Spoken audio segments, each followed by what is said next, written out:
For a few years, I've been hearing this nonsense that a problem followed by a reaction and solution is the Hegelian dialectic, even if the solutions turn out much worse than the original problems.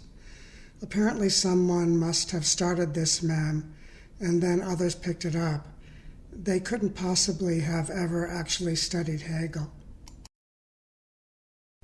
This is how the Hegelian dialectic actually goes.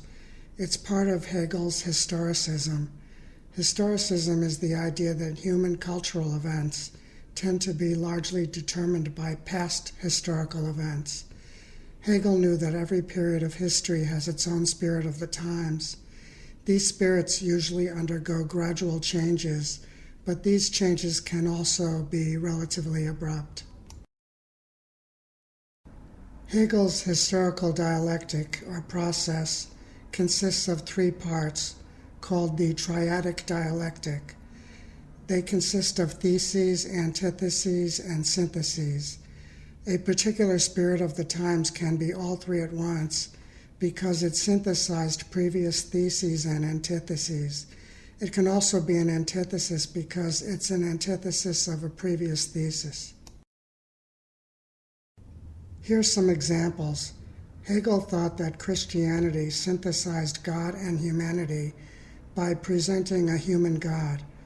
So it reconciled humanity with the monotheist idea of a distant God, thus bringing religion to a higher spiritual stage.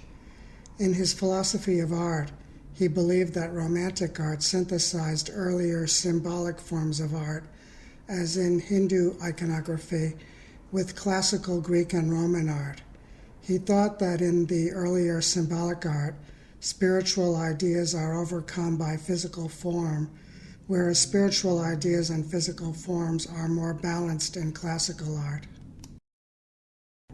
He thought romantic art much more freed spiritual ideas from their physical forms, so it manifested art at a higher historical stage. He thought that art might in the future eventually vaporize into philosophy, where ideas are no longer bound to objects at all. In my first published academic article long ago in this collection, I analyzed how Reformed Hinduism in India eventually synthesized original Orthodox Hinduism with a Buddhist antithesis in a higher synthesis. A basic idea underlying the triadic dialectic in cultures is that it culminates gradually in ever higher stages of human freedom. Most syntheses are seen as theoretically better in terms of freedom than the original theses and antitheses that they synthesize. Hegel believed the historical dialectic is basically impelled by ultimate spirit in itself, or Geist, which is kind of like a philosophic idea of God. I guess the great spiritual energy moving the dialectic forward would be similar to the demiurge in Platonic philosophy, which in turn is metaphorically like the light projected by the great fire of suns or stars. Hegel believed that through history, Geist or spirit in itself eventually comes to ever more self-realization in humanity. So he believed that human social institutions like those of law and government would eventually evolve towards greater perfections of freedom. He believed freedom in itself is an ultimate attribute of Geist. So as human history advances, humanity will become ever more free. In Marx's materialist interpretation of Hegel, he thought communism would eventually synthesize feudalism and capitalism in a higher stage of political freedom.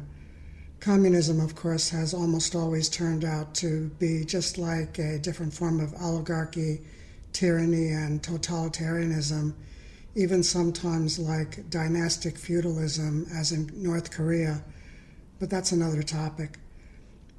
I say almost because I've heard Vietnam's current communism turned out a little bit better, but I really don't know enough about current Vietnam to be sure. So Hegelian historicism is a philosophy of social progress. When people say any solution to a problem is a Hegelian dialectic, Even if the solution leads people to become less free, they are extremely extorting Hegel's own ideas, even reversing them to mean the opposite of Hegel's meaning. I studied Hegel in my student years. I eventually concluded that there are dialectical processes in history that sometimes may lead to more apparent freedom, but I eventually concluded that Hegel's historicism was an early manifestation of modernist idealism, or beliefs that because humanity was freeing itself from the oppressive religious institutions of the medieval and Renaissance past and was developing in more scientific thought, humanity was on a course of almost inevitable perpetual progress. If we look at history more objectively, I think we have to see that civilizations, societies, and cultures often go into decline and collapse, and whatever follows may not necessarily be any better, but could turn out worse overall. In my analysis, our society and Western civilization has been in a process of general decline since the mid-1960s to 1970s. So Spengler and Toynbee's ideas of historical growth and decline are more redeemed by actual facts than Hegel's historicism.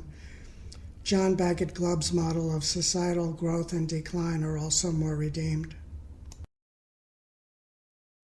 I go into much more detail about our processes of culture and civilization decline in my Kindle book, The Degenerate Society, Postmodernism and How You Can Oppose It.